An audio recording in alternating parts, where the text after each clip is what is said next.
ஆதியாகமம் 14ஆம் அதிகாரத்திலே 22ஆம் வசனத்தை எல்லாரும் வாசிப்போம். அதற்கு ஆபிராம் சோதோமின் ராஜாவை பார்த்து, ஆபிராமை ஐஸ்வர்யவான் ஆக்கினேன் என்று நீர் சொல்லாதபடிக்கு நான் ஒரு சரட்டை ஆகிலும் ஒரு பாதரட்சையின் வாரை ஆகிலும் உமக்கு உண்டானவைகளில் யாதொன்றையாகிலும் எடுத்துக்கொள்ளேன் என்று வானத்தையும் பூமியும் உடையவராகிய உன்னதமான தேவனாகிய கர்த்தருக்கு நேராக என் கையை உயர்த்துகிறேன்.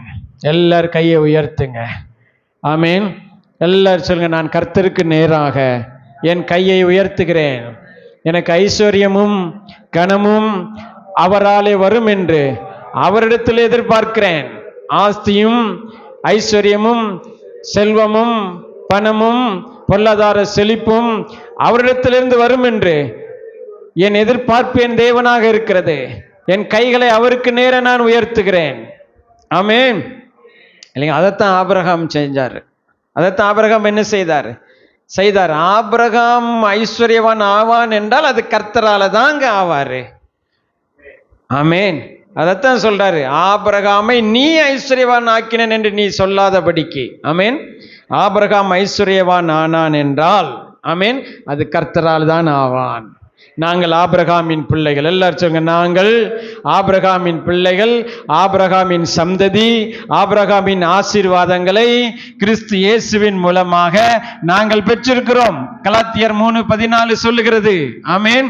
ஆகவே எங்களை ஐஸ்வர்யவான் ஆக்கிறவர் கர்த்தர். ஆமேன் சொல்லுங்க. ஆகவே என்னது முடிங்க? ஆகவே என்னது? ஐஸ்வர்யவான் ஆவதற்கு நாங்கள் கர்த்தரைத்தான் சார்ந்திருப்போம். ஆமீன் சொல்லுங்க. ஆமீன். சோதோமின் ராஜாவை பார்த்து இவர் சொல்லுகிறார், உலகத்தை பார்த்து உலகத்தின் வழிகளில் அல்ல. அதைத்தான் நம்ம இப்ப தியானித்துட்டு இருக்கிறோம். எதை தியானித்துட்டு இருக்கிறோம் அப்படின்னா, வாங்க யாக்கோபு 1:10 அதை வாசிங்க. திரும்ப இப்போ உங்களுக்கு சொல்றேன். யாக்கோபு 1:10 வாசிங்க. என்னன்னா, ஐஸ்வர்யவான் தான் தாழ்த்தப்பட்டதை குறித்து மேன்மை பாராட்ட கடவன். ஏனென்றால் அவன் புல்லின் பூவை போல ஒளிந்து போவான். சூரியன் கடும் வெயிலுடன் உதித்து புல்லை உலர்த்தும் போது அதன் பூ உதிர்ந்து வடிவு அழிந்து போகும். ஐஸ்வர்யவானும் அப்படியே தன் வழிகளில், எல்லாரும் சொல்லுங்க, தன் வழிகளில். ஆமீன். அதுதான் நம்ம தியானிச்சுட்டு இருக்கோம். வழிகள்னு சொல்றோம் இல்லையா, அந்த வழிகளை பற்றி தான் தியானிச்சுட்டு இருக்கிறோம். ஆமீன். அப்போ அதனால தான் ஆபிரகாம் சொல்றாரு, என் கையை கர்த்தருக்கு நேர உயர்த்துகிறேன். ஐஸ்வர்யம் எனக்கு எங்கிருந்து வரப்போகுது? கர்த்தரிடத்திலிருந்து வரப்போகுது. ஆமீன் சொல்லுங்க. ஹல்லேலூயா. என் வழி, எல்லாரும் சொல்லுங்க, என் வழி அது கர்த்தருடைய வழி. தனி வழிலாம் கிடையாது. என் வழி என்ன வழி? கர்த்தருடைய வழி. ஆமேன் சொல்லுங்க. கர்த்தருடைய வழியே சொல்லுங்க, கர்த்தருடைய வழியே என்னுடைய வழி. ஆமேன். பைபிள் சொல்லுதா இல்லையா? என்ன சொல்லுது? அதான் நான் முதல்ல உங்களுக்கு சொன்னேன், ஐஸ்வர்யத்தை தரித்திரத்தை போக்கணும்னா ஒரே வழி யாரு தான்? ஒரே வழி யாரு தாங்க? இயேசுதான் வழி. நான் உனக்கு போதித்து நீ நடக்க வேண்டிய வழியை உனக்கு காட்டுவேன். உன்மேல் என் கண்ணை வைத்து உனக்கு ஆலோசனை சொல்லுவேன். அந்த வழிக்கு நீ காத்திரு. ஆனால் நீதிமொழிகள் 1ஆம் அதிகாரத்தில் சொல்லப்பட்டிருக்கிறது, வா நாம பதிவிருப்போம், நாம ஒளிஞ்சிருப்போம், திரவியங்களால் நம்ம வீடுகளை என்ன செய்வோம்? நிரப்போம் என்று அவர்கள் சொன்னால் உன் காலை அவர்கள் பாதைக்கு விலக்குவாயாக, அவருடைய வழியை விட்டு நீ தூரமாகு என்று சொல்லுகிறார். கவனிக்கிறீங்களா? வா ஐஸ்வர்யத்தை சம்பாதிப்போம், வா பதிவிருப்போம், ஏழைகளை கொள்ளையிடுவோம், அதை செய்வோம், எதை செய்வோம், நம்ம பொருள் சம்பாதிப்போம் என்று உலகம் உங்களை அழைத்தால் உன் காலை அந்த வழிக்கு நீ என்ன செய்வாயாக? விலக்குவாயாக. அந்த வழிகளிலே நீ போனால் வாடி போவாய். ஏனென்றால் நீதிமொழிகள் அவர் சொல்லுகிறார், மனுஷனுக்கு செம்மையாய் தோன்றுகிற வழிகள் உண்டு, அதன் முடிவோ என்னது? மரணம். ஆமேன். கவனிக்கிறீங்களா? கர்த்தருடைய வழியிலே ஜீவன் உண்டு. ஆமேன் சொல்லுங்க. அதைத்தான் ஆபிரகாம் சொல்றாரு, என் கையை உயர்த்துகிறேன். அதான் ஆபிரகாம் என்ன சொல்றாரு, என் கையை என்ன செய்கிறேன், கர்த்தருக்கு நேர நான் உயர்த்துறேன். ஆபிரகாமை ஐஸ்வர்யவான் ஆக்குகிறவர் கர்த்தரே. ஆமேன். எல்லாரும் சொல்லுங்க, ஆபிரகாமை ஐஸ்வர்யவான் ஆக்குகிறவர் கர்த்தரே, என்னை ஐஸ்வர்யவான் ஆக்குகிறவரும் கர்த்தரே, அவருடைய வழிகளே என்னுடைய வழிகள். ஆமேன். ஸோ அந்த வழிகளை தேர்ந்தெடுக்கும் போது பாருங்க, நம்ம வாடி போவது இல்லை. ஆமேன். அந்த ஐஸ்வர்யம் ஆசீர்வாதமானது. ஆமேன் சொல்லுங்க. ஸோ அப்போ என்ன செய்யணும்? எபிரேயர் 11:6 எடுங்க. எபிரேயர் 11:6 எடுங்க. எபிரேயர் 11:6 எடுங்க, வாசிப்போம். விசுவாசம் இல்லாமல் தேவனுக்கு பிரியமாயிருப்பது கூடாத காரியம்.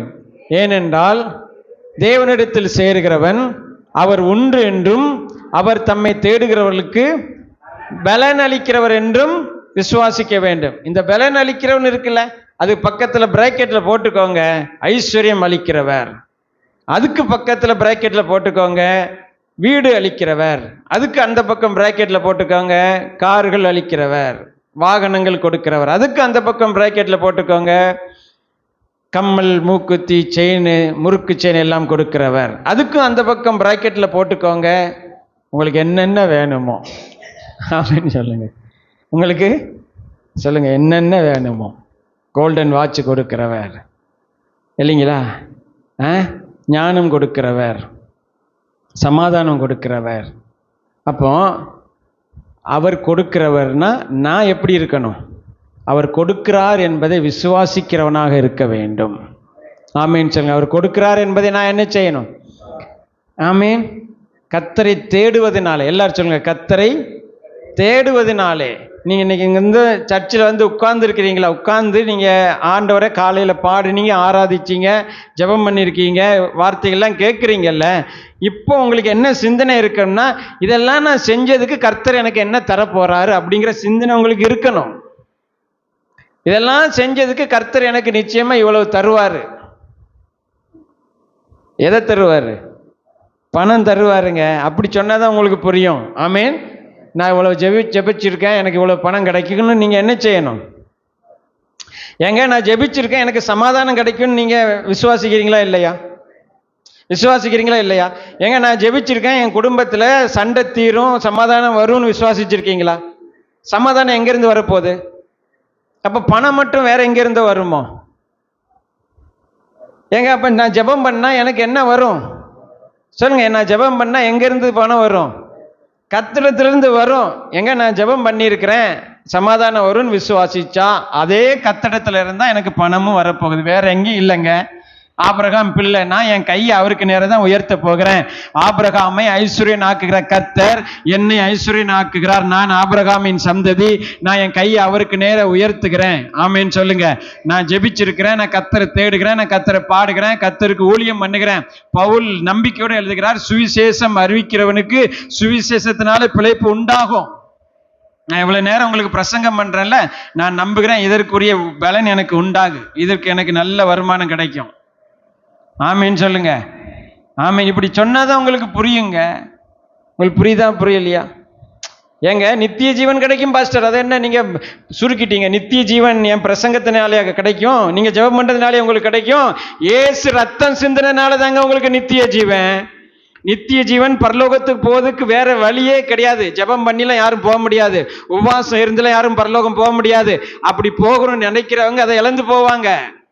ஏன்னா அவங்க தங்கள் சொந்த வழியை தேடுறாங்க.